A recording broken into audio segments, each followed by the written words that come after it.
Let's walk up here and onto Buchanan Street while we talk about who will speak for us. I'm just going to show you where we're going. Empty street. Normally on a Saturday, of course, this would be people pouring out of the exit there of the station.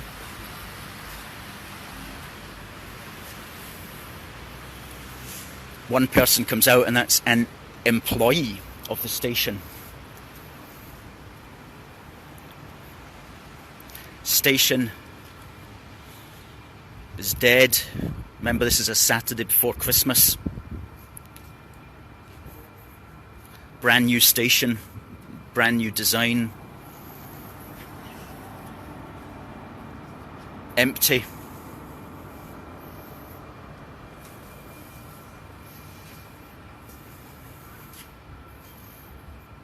That's Buchanan Galleries in the background. That's a massive shopping centre. We'll go up and have a look to see what's happening with that.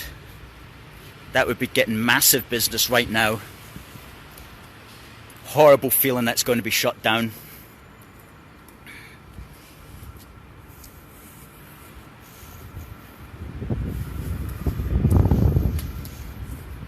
Yeah, so who is speaking for us? Who is going to challenge this COVID consensus, which I'm defining as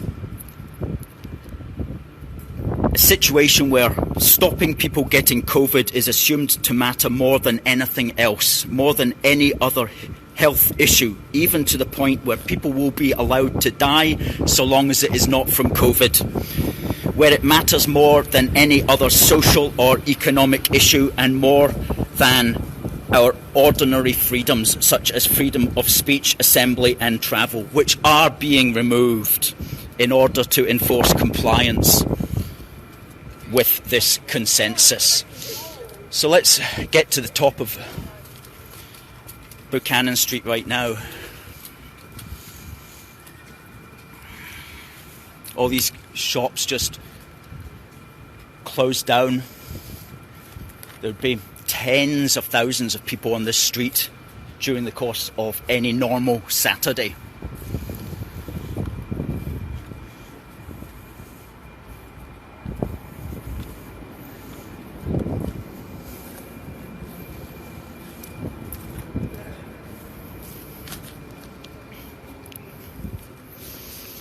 So yeah, who is going to speak for us? Now, I want to give a shout out to that literal handful of legislators who are standing up for us. Nobody in Scotland, I might add. There are two in London, David Curtin and Peter Whittle, who are Assembly members of the London Assembly. They are the only two in London who speak out against the COVID consensus and the destruction of central London.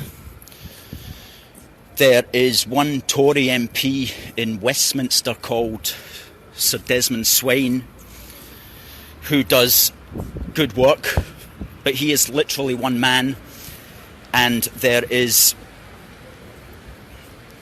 Lord Sumption in the House of Lords. But apart from those four characters, I cannot think of any others. If you can, please tell us. There's certainly nobody in Scotland. If you are an SNP, MSP, you will not dare to speak out against Nicola Sturgeon. Let's just have a look in here to see what's happening with Buchanan Galleries, which is the biggest shopping centre in Glasgow. What's it saying on the door here?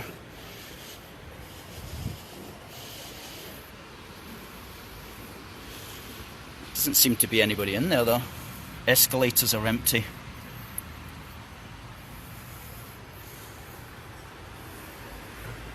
There's an employee coming to the door.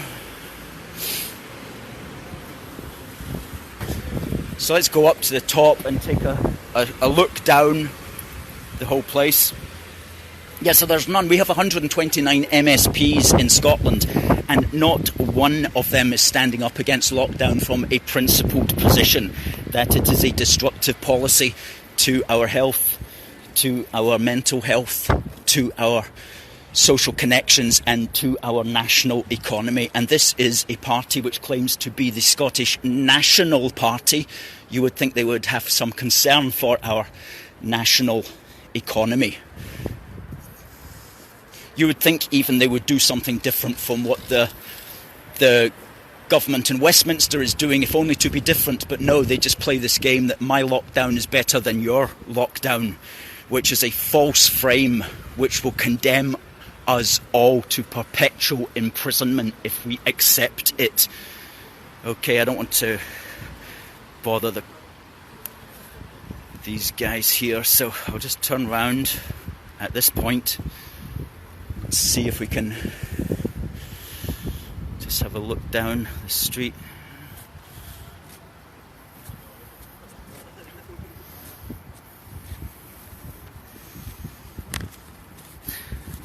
Who else have we got in Scotland who might speak for us? Well, you'd think maybe the alternative party, like the Scottish Cabbage Party, would speak for us. They should be into things like alternative health. If they were true ecologists, they would be. If they were true ecologists, they would be standing up against this as completely the wrong way of dealing with a virus. But of course, they're not true ecologists. They are simply imposters who have got a social agenda based upon identity politics. Okay, guys, please do share this. Please share this on Twitter. We want to get this message out. We want to get it seen by thousands. This is the second busiest thoroughfare, second only to Oxford Street in London, and it's been recognised for being the second best shopping destination as well. And this is 5 Saturdays before Christmas. Normally it would be hoaching with people, but all the shops are shut. Some of the shops have their lights on, but nobody is home. And think about all the jobs of all the young people who work in these shops and who enjoy working in these shops. You know, these are kind of, some of these are big name shops, but even these big name shops are going to struggle because they were struggling prior to the lockdown with the competition with online merchandise. So the danger is this lockdown could be enough just to kill off even these bigger shops. And of course, on the high street in other places throughout Scotland, it's a complete assault on the small business owner and entrepreneur, and a complete movement of wealth from small businesses to the mega online corporations. And this is all being done under a Scottish so-called national government, and this is an absolute disgrace, because who in the right mind now would want to set up a small business in Scotland and try to employ people if you knew that the Scottish administration could simply come along and close you down on the basis of some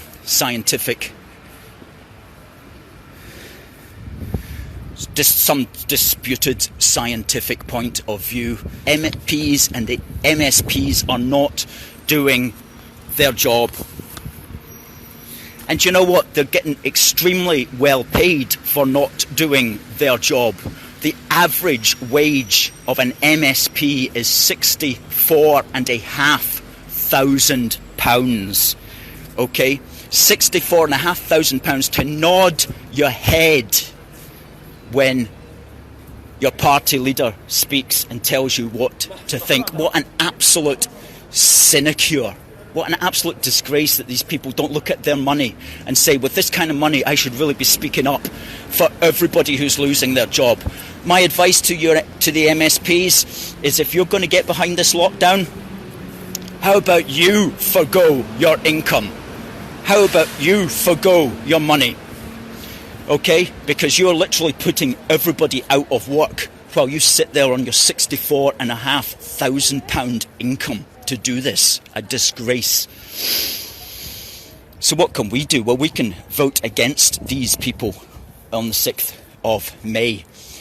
But if you are an MSP and you're standing down anyway next year, then you've got nothing to lose. So you should speak out. You should speak out. So, for that handful, and I don't care if you're SNP or Tory or whatever, but If you're standing down next year, you can speak out safely, okay? You can speak out safely, and you should do that. So what else can be done? If you are a small business, you'll have a group that can speak for you, some kind of small business group or alliance in your industry. You need to be taking out legal challenges to these lockdowns. Because as I say, if this is what's going to be the way that we deal with viruses, you're not going to have any small businesses left after a year or so of this. So you need to be taking out legal challenges, but you must also be doing it in a way that does not create any false frames. You know, don't allow your leaders in your small business groups to go along with the lockdown in any way, shape or form, because once you accept something that's not right, everything that follows from that is not right. And also the media need to step up. You know, they need to start asking Nicola Sturgeon or Boris Johnson or Matt Hancock why they are doing this. You know, change the frame. Don't say, why haven't you done this earlier? No, change the frame and say, why are you doing this at all? What is the point of this? Don't ask questions which perpetuate the lockdown or make it worse. Ask questions which change the frame. Start standing up for society. You know, the society that buys your product. Or are you happy simply to become an arm of the state, a propaganda arm of the state, with COVID propaganda government money shoved into your arm in order for you to keep publicising their advertisements in your newspapers or on your social media channel? You know, that's no way for your media system, your media platform, your newspaper or your TV station to remain alive. That's no way to survive. Economically, it's looking very bad on the 5th Saturday before Christmas. And we've got to imagine, like, if we all behave ourselves, then Sturgeon will let us back out on the 11th, and on the Saturday the 12th we can all come back and shop again, like we're dogs being trained with sweeties. That if we do something, we get a sweetie back, and if we don't do it properly, we don't get any sweeties. And if she locks us down again, no doubt she'll blame us for walking down Buchanan Street. We shouldn't be tolerating this from our politicians. Our freedoms are being removed. And I don't say that lightly. I was watching a video. I was watching a video yesterday of a man being put into the back of a police van for speaking in Speaker's Corner in Hyde Park. Hyde Park Speaker's Corner is the centre of the symbol of free speech. It's the symbol of free speech in the United Kingdom, Speaker's Corner. And if you try to speak now at Speaker's Corner, the police will literally bundle you into the back of a van. That's under a Conservative government that is meant to stand for freedom of speech. Somebody said to me, our freedoms are not being undermined, our freedoms are being removed in front of our faces. And we know that this is the case. And we know here in Scotland it's going to be especially bad because we have an executive that wants to criminalise freedom of speech in our own home. But on top of that, they're removing freedom of assembly. Freedom of assembly in our own homes, and freedom of travel, of course. They want to try to discourage us and stop us from travelling even over the Scotland-England line, and that's an attempt to establish a border in fact and in law as well as in fact. So we're losing these things. We are losing these things, and we have to stand up for them. And the first thing that we do is articulate a defence of them, which is what we're doing here right now. We're articulating our human right to life and liberty of speech and assembly and travel, and the right to pursue happiness and mental health, as well as our right to pursue just a normal life. So what can we do? And that's what I'm going to end on, is what can we do here? Davey says, it's a sorry sight to see Glasgow city centre like this. I've walked down the streets many a time. COVID is a smokescreen. Well, the longer it goes on, the more people wonder just what is in fact the agenda, because on the face of it, it doesn't make any sense whatsoever. Derek says, lockdown 1 didn't work. What makes them think lockdown 2 will work? What's next? 3, 4, of course. And this is the way this is the thing. This is COVID-19, which is came from 2019. What happens in COVID-21? What happens if there's a COVID-22? What happens if there's a COVID-23? Are we meant to respond by lockdowns all the time? We cannot respond by lockdowns all the time. That's why lockdown is not a sustainable strategy, and it cannot be used like this. And politicians need to point that out. So what could we do? The first thing is to try to clear our mind and to be careful about what comes into our mind. And in that regard, you have to question mainstream media, and in some cases you have to simply not watch it or listen to it at all, because it's almost like it's experienced by some people as a form of psychological assault. But the good news is that for the time being there are other channels. We've found a lot of good articles on a website called conservativewoman.co.uk, which is talking about this from a very sceptical angle. Talk Radio, which broadcasts on YouTube, is very good. It interviews a lot of lockdown skeptics. As far as newspapers go, the Daily Telegraph is the best one for sceptical articles on COVID. So just choose the mainstream media that you watch and try to get more information from alternative sources. And in that regard, please do feel free to share this material as well. The second thing we can do is not to use false frames. Don't go into the Sturgeon's lockdown is better than Boris's, or Boris's lockdown is better than Sturgeon's. That's just playing party politics, and it's just compounding the problem. It's not making any worse, because it's built upon a mistake. It's built upon the idea that a lockdown is a good thing in the first place, when in fact it is not. So don't get involved in false framing. And so many people do that, and they do it just for partisan reasons or for party political reasons. Don't play the my lockdown's better than your lockdown, or if she had locked down Glasgow a month ago, we wouldn't have had to get locked down this time, or whatever. That's all just wrong, because lockdown is wrong in the first place. So don't use false frames. Lockdown as a response to a virus is a mistake in the first place. And the third thing, because I mean, if you believe that it's a legitimate response, if you believe lockdown is a legitimate response, then we're going to have to lock down for everything that occurs herein ever after. And you're accepting that the government has this power over us and has a right to do this. We're saying the government does not have a right to do this.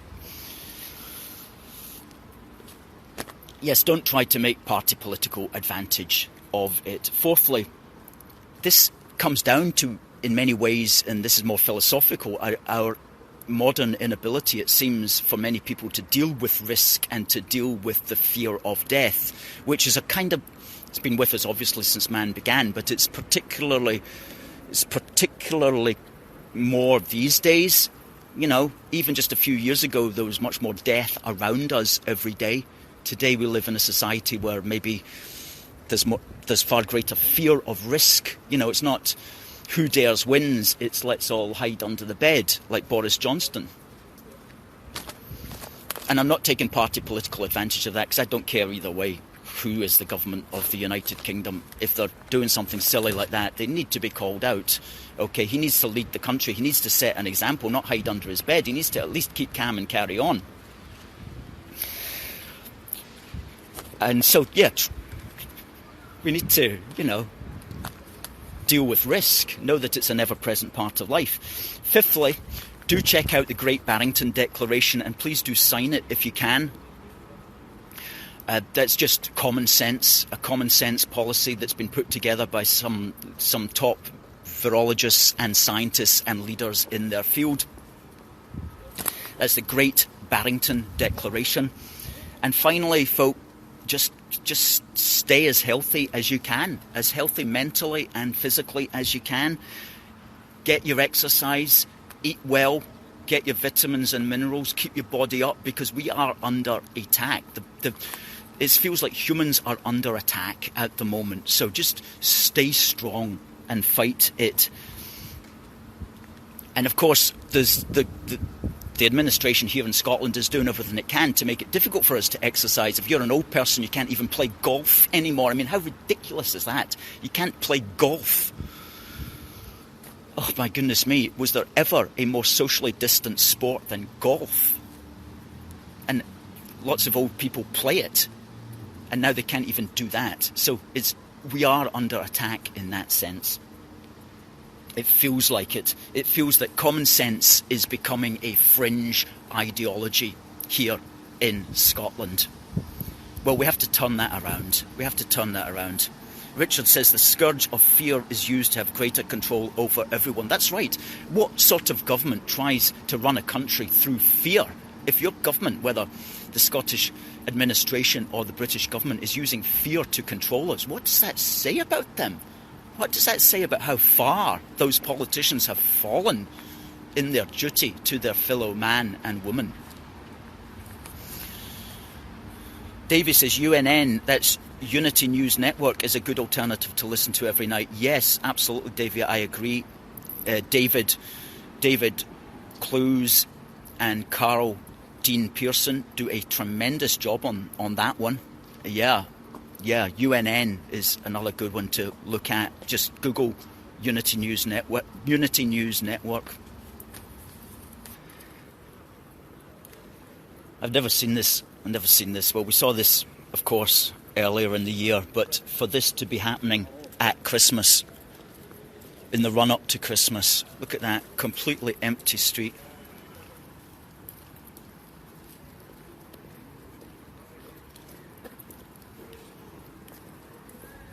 That place is closed down.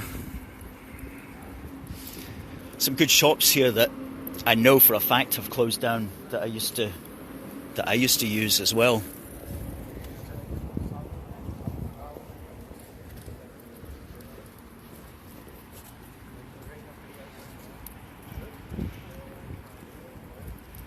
Colin says, great work. I would like to be able to save this video for the future, as no doubt it will get removed. We'll be putting it up, Colin, on YouTube, where it can be downloaded. Richard agrees that talk radio is a good one. Sky News Australia, says John as well. That is a good source, Sky News Australia, which for some reason is different from what the messages we get with Sky News in this country. Kenny wonders how we're going to be meant to social distance on election day. Well, I don't know if you know, Kenny, but a new bill has been brought before the Scottish Parliament, which is making allowances for actually cancelling, if necessary, the election, and also for doing it all postal ballot. None of which is good.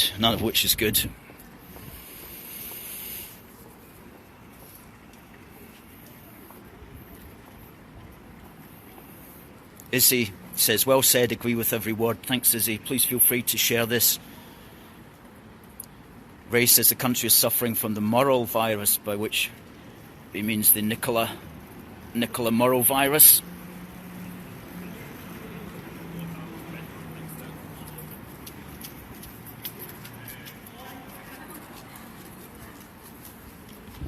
Kenny's enjoying the broadcast. Andy is unfortunately still stuck in the old way of thinking there. Andy, I'm afraid we cannot stay home because we are wasting our lives if we stay home.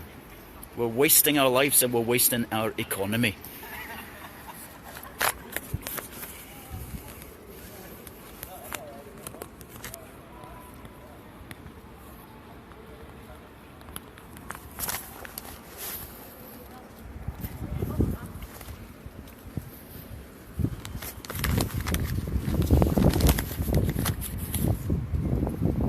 other comments have we got here?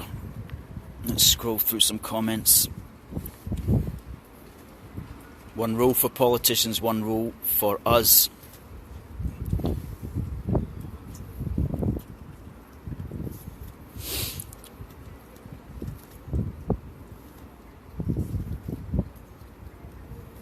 Davey says that over in Northern Ireland they're going into full lockdown as well. That's a pity.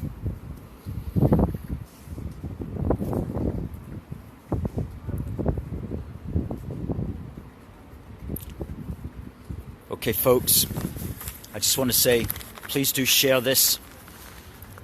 We're going to bring this to a close. Please share it if you can. We've run through a lot of good points in this broadcast. Thank you to everybody behind the programme. Please do, if you like us, please do support A Force for Good. You can go to aforceforgood.uk where you can read our articles. You can support us, if you like, with a donation. You can buy our merchandise. But for the moment, please share. And here is Princess Square. This is another really lovely big shopping gallery. Locked down, quite literally. Locked down. And isn't that perhaps the symbol to end this particular broadcast with? Folks, thank you very much. We've had a good load of people here watching. God bless the United Kingdom. God save the Queen.